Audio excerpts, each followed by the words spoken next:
Carlos, it's great to see you. Thank you for having me, and it's great to be here today. Pleasure to be here. Carlos, let me start by asking you, as a global consulting firm with a speciality in the energy sector, what are the challenges facing oil and gas majors today? What are you telling your clients, and how do they best achieve their net zero ambitions? So, oil and gas have been blamed for this carbon crisis that we are facing today. They are being pointed as the bad guys. And this is even more clear when we see the guidelines coming from the Paris Agreement.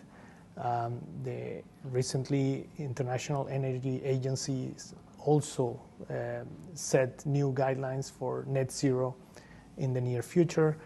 Now, if you are an oil and gas business, and if you want to find an investor, they would like to see that you are becoming greener.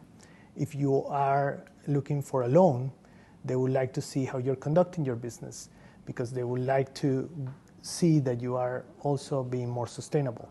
Employees, partners, everybody is looking at oil and gas companies to see what they're doing in order for them to join them or to work with them.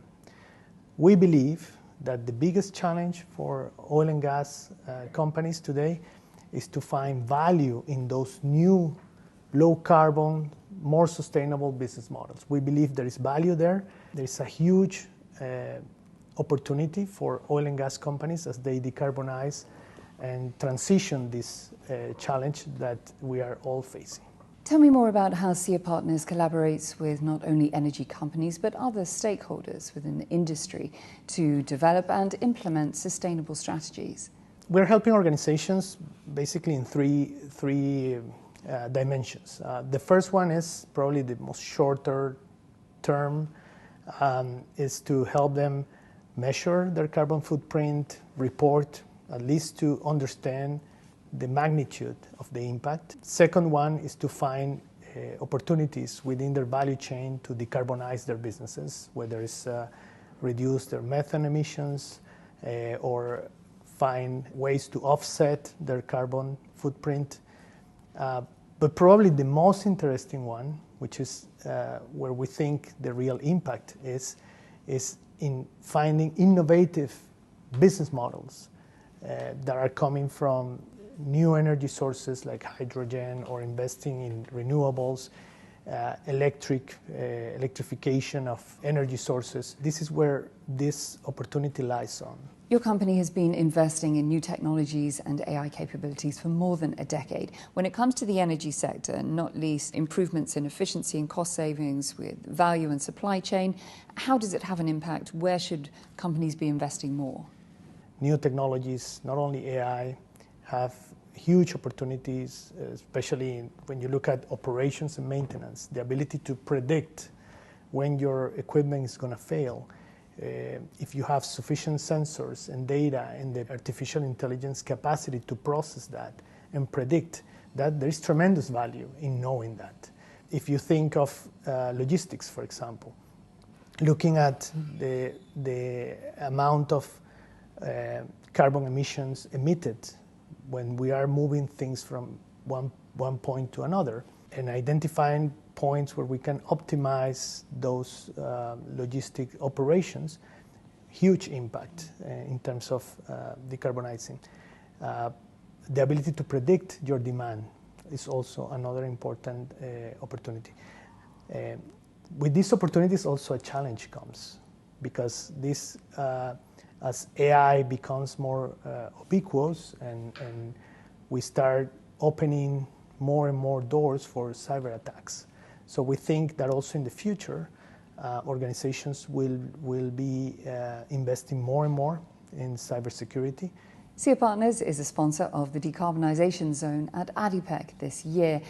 Tell me why, and also what is the significance of ADIPEC this year compared to previous editions? For us, it's very important to be in ADIPEC this year with COP28 coming to the UAE, especially the decarbonization zone. For us, we make 15% of our business from climate-related initiatives. We are fully committed to climate change and to help our clients transition towards that net zero future. When we look at the impact that oil and gas can have in these net zero targets, is probably the largest positive impact that can be created. So we believe that there is opportunity in that change. Lastly, Carlos, what message do you want to impart on the ground to people at ADIPEC? We are recommending organizations to embrace 3 principles. The first one is that change must happen from the top. So leaders in the energy sector have to walk the talk and demonstrate with actions, put the resources in the right place to make this change happen. The second is that these organizations need to commit to sustainability in everything they do. And the third, embrace technology. So for us, the only way we can make that hit those ambitious targets is through technology. And that is a perfect note to end our conversation, a conversation we will continue in the capital, Abu Dhabi, this October. Carlos, it's been a pleasure. Thank you for your time today. Looking forward to see you there. Thanks so much for watching. I very much hope that you enjoyed that interview. Do be sure to check out more of its kind at adipec.com. You can also find videos on YouTube and on LinkedIn. Do be sure to register. I'll be looking forward to seeing you on the ground. Until then, take care and goodbye.